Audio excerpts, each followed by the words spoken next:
The moment the CEO screamed, "Stop him before he leaves this building," every employee turned toward the elevator. But it was already too late. The quiet single dad everyone had mocked for years had walked out with nothing more than an old lunch bag in his hand. Nobody knew why the most powerful woman in the company suddenly looked terrified, until the truth began unfolding 1 minute later. If you had visited Sterling Dynamics that morning, you would have noticed one man nobody bothered to greet. My father. He wasn't a manager. He wasn't an executive. He wasn't the employee people gathered around. He was simply the man who arrived first, worked the hardest, and left without expecting applause. To everyone else, he was invisible. To me, he was the strongest man alive. I was only 11 years old, and as a single dad, he had raised me alone since I was 4. He never complained about the extra shifts, the sleepless nights, or the sacrifices he made so I could have a better future. What none of us knew was that this ordinary Tuesday would end with the CEO herself chasing after the one employee she had spent months treating like he didn't matter. The clock above the factory gate read 7:58 a.m. when my father quietly stepped inside, carrying the same worn lunch bag he had used for years. Around him, expensive cars rolled into the executive parking area, while employees in designer suits laughed over coffee. Dad simply smiled at the security guard, scanned his ID card, and headed toward the operations floor. "Morning, Daniel." An older janitor greeted him. "Morning," Dad replied warmly, even though his eyes already looked tired. Everyone knew he was the hardest worker in Sterling Dynamics. Everyone also knew he was the easiest person to blame. Before he had even reached his desk, a sharp voice echoed across the office. "Daniel, my office. Now." The entire floor fell silent. Employees exchanged nervous looks before lowering their heads back to their screens. The voice belonged to CEO Amelia Carter. She never called anyone into her office unless something had gone terribly wrong. Dad calmly placed his lunch bag inside his drawer, straightened his old shirt, and walked toward the executive hallway without saying a word. No excuses, no complaints, no fear on his face. As the heavy glass door closed behind him, dozens of employees secretly looked up from their desks. Some pitied him, others smirked, already expecting another public humiliation. None of them realized that this meeting would become the beginning of the biggest mistake the CEO had ever made. Daniel knocked once before opening the CEO's office. "Come in." The room was silent except for the city traffic beyond the floor-to-ceiling windows. Amelia Carter stood beside the conference table, a tablet in one hand and several printed reports in the other. Without inviting him to sit, she tossed the reports across the table. "Do you recognize these numbers?" Daniel picked them up and read them carefully. "They're last week's inventory reports. And they're wrong." He calmly checked every page again before answering. "No, ma'am. These figures match the warehouse records I submitted." Amelia folded her arms. "So you're saying my department heads are lying?" "I'm saying the reports I signed are accurate." Her expression hardened. "You've worked here for 8 years, Daniel. Don't mistake experience for authority." The office became painfully quiet. Daniel could have argued. Instead, he lowered the papers onto the table. "If I've made a mistake, I'll correct it." His calm reply somehow irritated her even more. "That's exactly your problem," she said coldly. "You never fight back because you think being quiet makes you innocent." Outside the glass walls, employees pretended to work while secretly watching the meeting. No one noticed a senior executive standing at the end of the hallway, carefully smiling as he listened to every word through the slightly open office door. The man standing outside the office wasn't there by accident. His name was Richard Hale, the company's chief operations director. To the board, he was brilliant. To employees, he was untouchable. Richard watched Daniel leave the CEO's office with the same calm expression he always wore. As soon as Daniel disappeared down the hallway, Richard stepped inside without knocking. "You were a little harsh on him," he said with a polite smile. Amelia sighed and rubbed her temples. "Every time something goes wrong, His name appears somewhere in the reports. Richard nodded as if he agreed. That's exactly why I think he shouldn't be trusted with sensitive projects anymore. Amelia looked out the window. I've given him enough chances.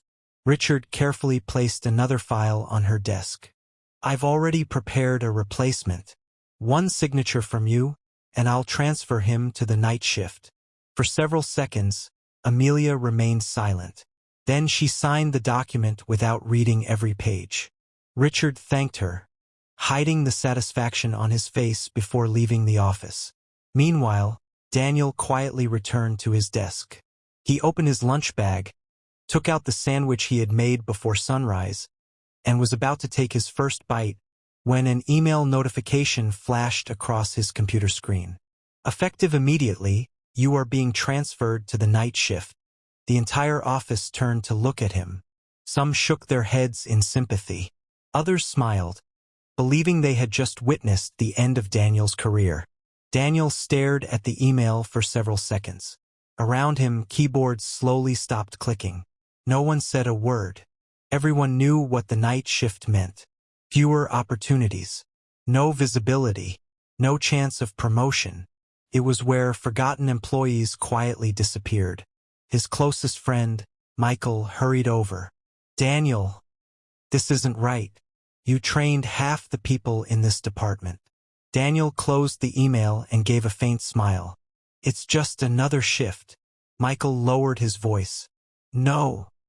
Someone's pushing you out. Daniel didn't answer. He simply picked up his lunch bag and continued working as if nothing had happened. That evening, after returning home, I noticed he looked more exhausted than usual. Dad, did something happen at work? He forced a smile while placing dinner on the table. Just a busy day, buddy. I knew he wasn't telling the truth. For the first time, he barely touched his own food. After I went to my room, I quietly walked back for a glass of water. Dad was sitting alone at the kitchen table, staring silently at an old photograph of Mom. He whispered so softly that he thought no one could hear him. I promised I'd give Noah a better life. I just hope I can keep that promise. The next morning, before sunrise, he left for work earlier than usual, completely unaware that someone had already entered his office and was searching through every drawer he owned. Daniel reached the office before 6 that morning. The operations floor was unusually quiet. As he unlocked his workstation, he immediately sensed something was wrong.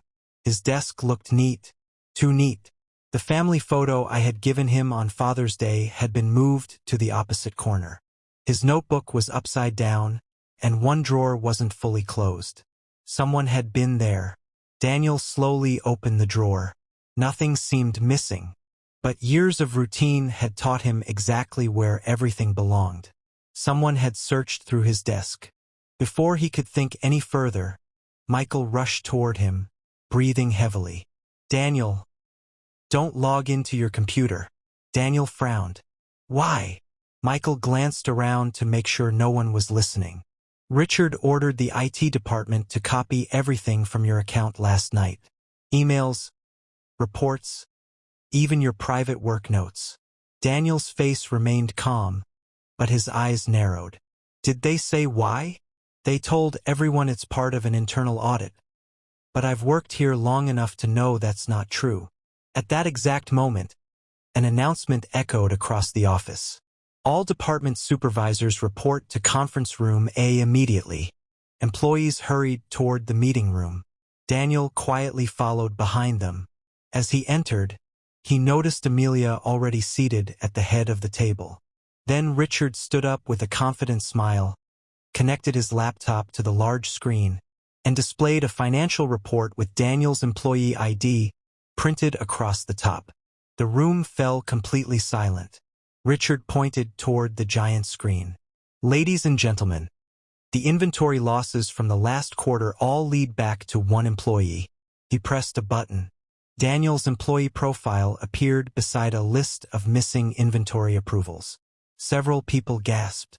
Others immediately turned to look at Daniel. Amelia's expression became cold. Daniel, explain this. Daniel didn't panic. He stood up, studied every page on the screen, then calmly replied, "These aren't the reports I submitted." Richard laughed softly. "So now you're claiming our system changed them by itself?" "I said these aren't mine."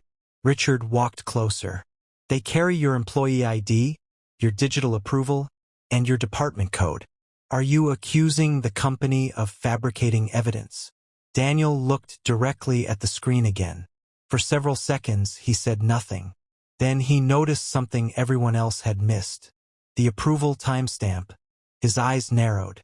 "Ma'am," he said, looking at Amelia instead of Richard, "may I ask one question before you make your decision?" Amelia folded her arms.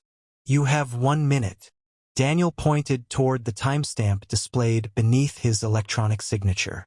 "I left the office at 6:12 p.m. that evening." He paused before finishing. "So how could I possibly approve these reports at 8:47 p.m.? Using an access card that had already been scanned at the building exit over 2 hours earlier?" Amelia didn't answer immediately. Instead, she looked back at the giant screen. "Freeze this slide," she ordered. The projector stopped. Every eye in the room followed the timestamp Daniel had pointed out only seconds earlier. Richard forced a laugh. "That's probably just a system delay." Daniel shook his head. "No, sir. Sterling Dynamics uses synchronized servers. They don't create a 2-hour difference." The company's IT supervisor slowly raised his hand. "Ma'am." "He's right." The room became silent. If an approval was made at 8:47 p.m., someone had to log in using a valid company credential. The system doesn't generate timestamps on its own. Richard immediately interrupted.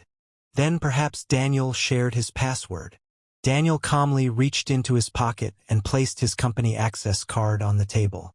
"I've never shared my password with anyone." Amelia looked toward the IT supervisor. "I want every login record from that evening. It may take a few hours." "You have one." Richard's confident smile faded for the first time. As everyone began leaving the conference room, Daniel quietly returned to his desk without saying a single word. Michael caught up with him. "You just saved yourself." Daniel looked down at the family photo beside his keyboard. "No." He spoke so softly that only Michael could hear. "I've only delayed whatever they're planning." At that same moment, inside the underground parking garage, Richard made a hurried phone call. "The first plan failed," he whispered. "Before the IT logs reach the CEO, make sure Daniel never gets back into that building." Daniel had barely reached the main entrance when 2 security officers stepped in front of him. "Mr. Carter, we're sorry. Your access card has been temporarily suspended." Employees entering the building slowed their pace, pretending not to watch. Daniel remained calm. "There must be a mistake." One guard lowered his voice. "We received the order 5 minutes ago." Before Daniel could respond, Michael rushed downstairs. "Suspended?" The CEO ordered the IT audit herself. "Why would she block him now?" The guards exchanged confused looks. "We didn't receive the order from the CEO." Daniel's eyes narrowed. "Then who authorized it?" Neither guard answered. Just then, Amelia walked through the revolving doors after finishing a call with the board. She immediately noticed Daniel standing outside while other employees entered freely. "Why isn't he inside?" One of the guards straightened his posture.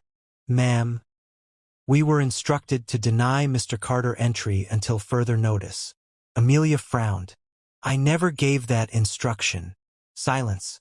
She turned toward the security supervisor. "Show me the authorization." The supervisor opened his tablet, then suddenly froze. His face lost all color. "Ma'am, the request was submitted using your executive digital approval." Amelia stared at the screen. She knew she had never signed such an order. Someone inside Sterling Dynamics had just used the CEO's own identity. And this time, even she had become a target. Amelia grabbed the tablet from the security supervisor without saying a word. She checked the digital authorization twice. Then a third time. The executive approval code was hers. The The security certificate was valid. Even the encrypted signature matched perfectly. "This is impossible," she whispered.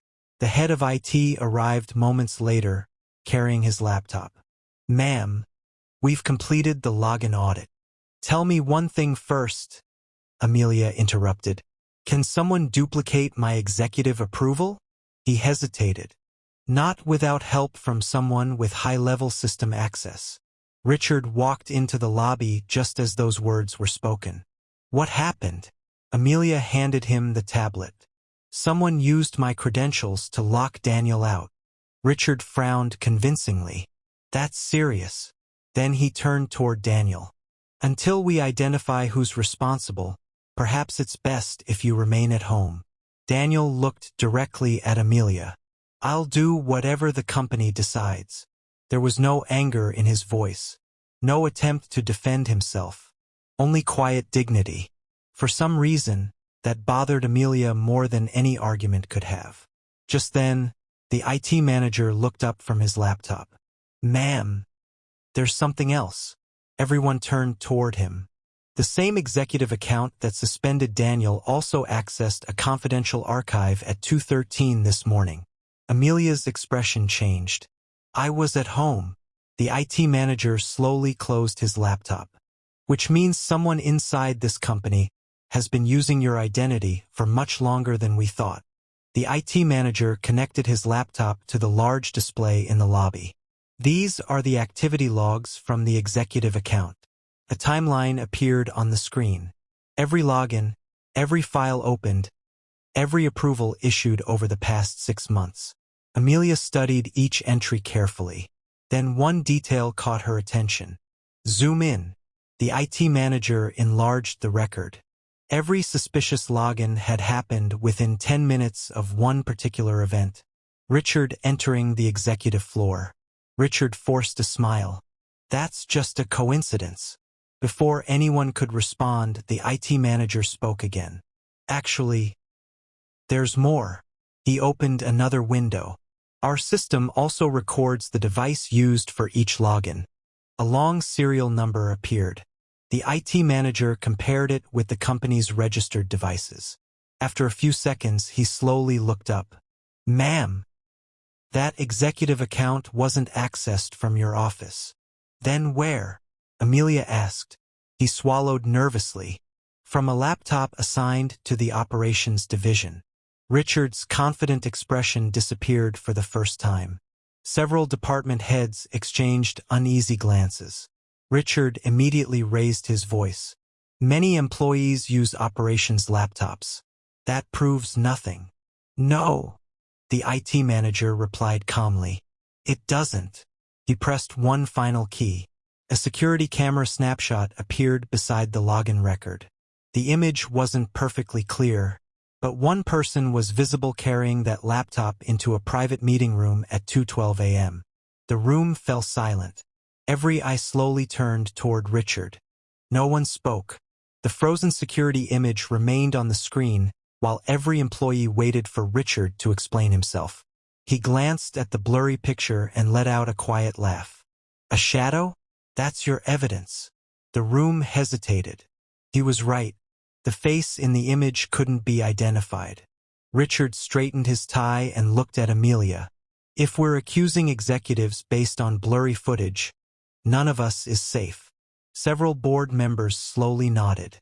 Amelia folded her arms but didn't take her eyes off the screen. "The image alone proves nothing." Richard smiled, believing the danger had passed. Then the IT manager cleared his throat. "I haven't shown the second record yet." The smile disappeared from Richard's face. The meeting room shown in the image uses biometric door access. Everyone who enters leaves a fingerprint record. The IT manager typed a command. A new report appeared. 2:11 a.m. Access granted. Below it was a single employee identification number. The system automatically matched it with a personnel profile. Everyone held their breath. The profile loaded, then an error message suddenly flashed across the screen. "Access denied, record deleted." The entire room gasped. The IT manager stared at the monitor in disbelief. No one should be able to erase biometric records. Amelia's voice became ice cold. Which means someone didn't just steal my identity. She slowly looked around the room. They've been covering their tracks from inside this company for a very long time. Before anyone could recover from the shock, the conference room lights suddenly went out. For 3 long seconds, darkness. Then the emergency lights switched on. The IT manager stared at his laptop. My files. His voice trembled. They're gone. Every report he had collected moments earlier had vanished from the screen. Richard immediately stepped back. This meeting is becoming ridiculous. We have no proof against anyone. Amelia ignored him. She walked straight to the IT manager. Can the files be recovered? He shook his head. Someone remotely accessed the server the moment the power fluctuated. It wasn't an accident. It was timed. The room filled with anxious whispers. Daniel quietly observed everyone without saying a word. Then something caught his attention. One board member looked more frightened than surprised. His name was Edward Collins, the company's legal advisor. Tiny beads of sweat rolled down his forehead. The moment Daniel noticed him, Edward avoided eye contact and hurried out of the room. Daniel instantly followed. By the time he reached the hallway, Edward was already speaking on his phone in a hushed voice. It's getting out of control. Richard can't stop this alone anymore. Daniel froze. He couldn't hear the rest of the conversation because Edward suddenly turned around. Their eyes met. For a split second, both men stood motionless. Then Edward ended the call, forced a smile, and calmly said, I think you're asking questions that could get you into very serious trouble. Edward walked away without waiting for a reply. Daniel didn't chase him. Instead, he memorized every word. Back inside the conference room, Amelia had ordered every executive to remain in the building until the investigation was complete.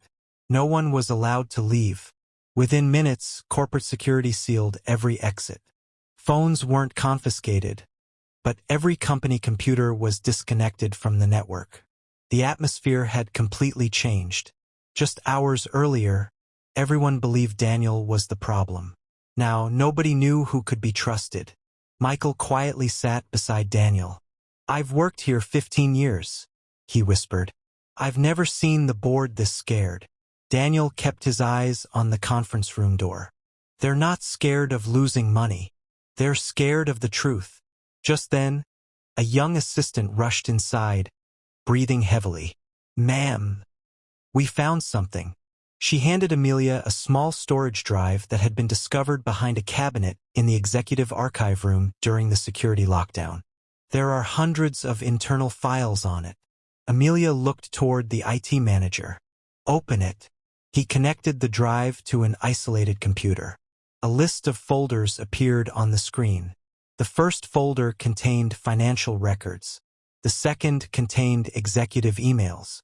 But it was the third folder that made the entire room fall silent. Its name was only 2 words. Project Atlas.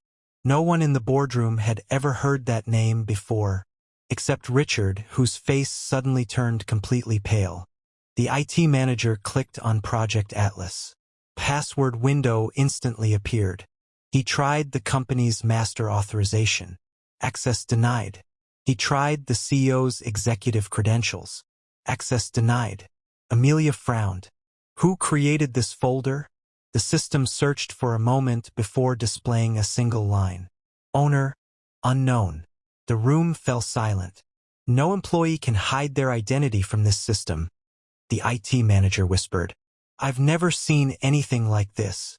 Just then, Daniel slowly stepped forward. May I see the drive? Richard laughed. Since when does an operations employee know more than our IT department? Daniel ignored him. He picked up the storage drive and carefully examined its label. Then his expression changed. I've seen this marking before. Amelia looked at him. Where? Daniel pointed to a tiny silver sticker attached to the side. This isn't sold in stores. It's issued only to contractors who install secure company servers. The IT manager's eyes widened. He's right, Daniel continued. About 3 months ago, a contractor spent an entire weekend inside the executive data center. I remember him because everyone else went home. But he stayed until dawn. Amelia immediately turned toward the HR director. I want the names of every contractor who entered this building during the last 6 months. The HR director opened the database. After a few seconds, his face went pale. Ma'am, the records for that weekend have been completely erased. The HR director searched the archive again. Nothing. Every visitor record from that weekend had disappeared as if it had never existed. This can't happen, he murmured. Our backup servers keep every entry. The IT manager quickly checked the backup database. A few seconds later, he leaned back in disbelief. The backups were deleted too. Amelia's patience finally broke. Someone has been operating inside this company for months, deleting records, using my identity, and framing innocent people. She looked directly at Richard. Until this investigation is over, every executive, including me, will surrender their company laptops and access cards. The room erupted in protests. Richard was the first to object. That's unnecessary. The board will never approve it. Amelia didn't even look at him. This is no longer a discussion. One by one, executives placed their devices on the conference table. Richard hesitated. Then he slowly handed over his laptop. As the IT manager began scanning each device, a sharp notification echoed through the room. Unknown external connection detected. Everyone froze. The scan had found an active encrypted signal, coming from only one laptop, Richard's. His face remained calm, but a single drop of sweat rolled down his forehead. Before anyone could stop him, the laptop screen suddenly turned black. Then a countdown appeared. Data deletion initiated. 60, 59, 58. The countdown echoed through the silent conference room. 57, 56, 55. No one touch it, the IT manager shouted. If we disconnect the power now, every encrypted file could be destroyed. Richard stepped back, raising both hands. I don't even know what's happening. Daniel's eyes never left the laptop. No. He knows exactly what's happening. Amelia turned sharply. What do you mean? Daniel pointed toward the screen. This isn't an ordinary deletion program. It's designed to erase evidence only after someone realizes they've been exposed. The IT manager nodded immediately. He's right. This software isn't commercially available. Amelia looked at Richard. Give me one reason I shouldn't have security detain you right now. Richard remained surprisingly calm. If that laptop belongs to me, then explain why I look just as surprised as everyone else. Before anyone could respond, 35, 34, 33, the IT manager suddenly smiled. I've got it. He connected a portable forensic drive to the laptop. I'm not trying to stop the deletion. Everyone stared at him. I'm copying the data that's disappearing. The progress bar began moving. 12%, 19%, 27%. Richard's confidence vanished. For the first time all day, he took a step toward the door. Daniel noticed it immediately. He's leaving. Security officers blocked every exit. Richard slowly stopped walking. The countdown reached 0. The laptop went completely black. For a few terrifying seconds, nobody spoke. Then the forensic drive beeped. Data recovery completed. 94% successful. The IT manager looked at the recovered file list, and his face instantly turned pale. The IT manager opened the recovered files one by one. Invoices, private emails, hidden payment records. Then a folder labeled vendor transfers appeared. Inside were dozens of transactions sent to different consulting companies. At first glance, everything looked legitimate. But Daniel leaned closer to the screen. Open the payment history, The IT manager did. Every company had a different name, yet every payment was deposited into accounts registered at the same bank branch. Michael frowned. Different companies? Same destination? The finance director quickly checked the account numbers. A few seconds later, he looked up in disbelief. These aren't independent vendors. They're shell companies. The conference room erupted with shocked voices. Amelia slowly sat down. For how long? The finance director kept scrolling.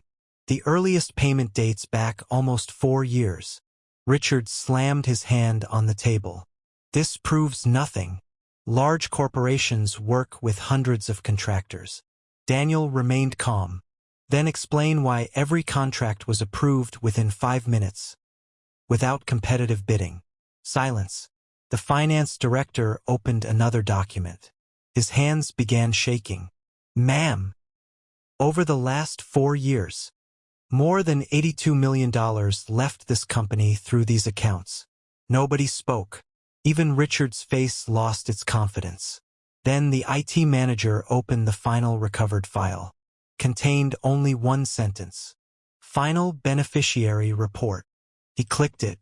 The name displayed on the first line made every person in the room stand up at once. The room went completely silent. The name on the screen wasn't Richard's.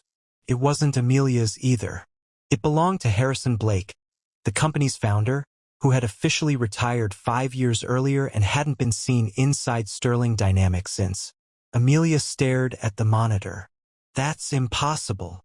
The founder no longer has authority over company finances. The finance director quickly searched the corporate records. His face tightened. According to our files, Mr. Blake sold all of his shares before retiring. Daniel folded his arms. Then why is his name listed as the final beneficiary? Before anyone could answer, the conference room door suddenly opened. An elderly man walked in with a wooden cane and a calm expression. Every board member immediately stood. Harrison, Amelia whispered in disbelief. The founder looked around the room before speaking. I've been waiting a long time for someone to uncover this. Richard's face turned pale. You weren't supposed to come back. Harrison slowly turned toward him.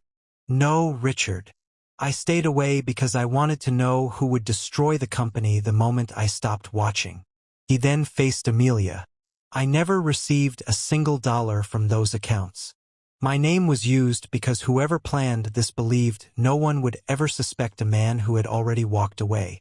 The room fell silent again. Then Harrison looked directly at Daniel. I've heard about you.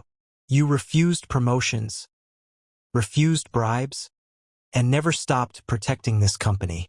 He paused for a moment before adding, now it's time everyone learns why Richard was so desperate to keep you quiet.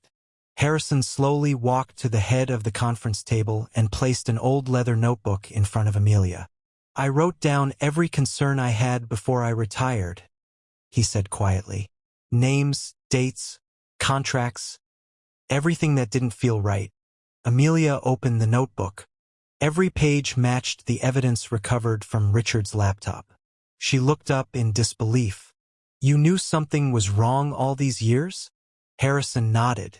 I knew money was disappearing. I just didn't know who was pulling the strings. He turned toward Daniel. But I knew one thing. Every investigation reached the same dead end because the only employee who kept finding mistakes was constantly being discredited. Richard suddenly laughed. So this is your grand conclusion? You're trusting an operations employee over your own executives? No, Harrison replied. I'm trusting a man who had 8 years to steal from this company and never took a single dollar. The room fell silent. Just then, the head of corporate security rushed into the conference room. Ma'am, we've searched Richard's office. Amelia stood immediately. What did you find? The guard placed a sealed evidence box on the table. 2 passports under different names, 3 encrypted phones, and a locker key registered outside the city. Richard's calm expression finally disappeared. He lunged toward the evidence box. but security officers restrained him before he could reach it. As they pulled him back, one sentence escaped his lips without thinking. "You don't understand. If that locker is opened, none of us will leave this company alive." Nobody moved. Richard's words echoed through the conference room. "None of us will leave this company alive." The security officers tightened their grip as he struggled to free himself. Amelia stepped closer, her voice steady. "What is in that locker?" Richard lowered his head and remained silent. Harrison looked toward the head of security. "Send 2 teams. One goes to the locker. The other stays here. No one enters or leaves this building without my approval." Within seconds, armed corporate security left the headquarters. Nearly 40 minutes passed in complete silence. Finally, the lead investigator called Amelia. She answered on speaker. "We've reached the storage facility. What did you find?" Amelia asked. The investigator didn't reply immediately.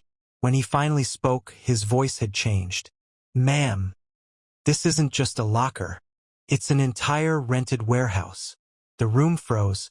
Inside the warehouse were hundreds of unopened company cartons, expensive industrial equipment, sealed computers, and shelves filled with brand new machine parts that Sterling Dynamics had officially reported as lost over the past 4 years. The finance director stared at the inventory list in disbelief. These missing assets were worth millions. The investigator continued. "There's something else. We found a fireproof safe hidden behind the storage shelves." Amelia took a deep breath. "Open it." A few seconds later, the sound of heavy metal echoed through the phone. Then the investigator spoke again. "Ma'am, you need to see what's inside this safe yourself." Amelia, Harrison, Daniel, and the head of security reached the warehouse less than 20 minutes later. The investigator was already waiting beside the open safe. No one spoke. Amelia stepped forward first. Inside the safe were stacks of property deeds, offshore banking documents, and a thick black ledger filled with handwritten entries. But one item caught Daniel's attention. A sealed envelope marked, "Open only if the fraud is discovered." Harrison carefully opened it. Inside was a signed confession. Not from Richard. From the company's former chief financial officer, who had resigned 3 years earlier. The letter revealed that a small group of executives had secretly created fake suppliers, inflated equipment purchases, and diverted company funds into hidden accounts. Anyone who questioned the transactions was either transferred, demoted, or forced to resign. Richard had never started the scheme. He had simply taken control of it after the former CFO disappeared. Amelia slowly lowered the letter, unable to hide the guilt in her eyes. For years she had believed strict reports and polished presentations. She never stopped to question why the most honest employee was always the one being blamed. Daniel said nothing. He simply looked around the warehouse filled with stolen company property. At that moment, Amelia realized the biggest loss Sterling Dynamics had suffered wasn't the millions that had been stolen. It was the trust of the one employee who had never betrayed the company even once. The warehouse remained sealed until dawn. Every document, machine, and storage box was photographed before being removed as evidence. By sunrise, news of the investigation had spread throughout Sterling Dynamics.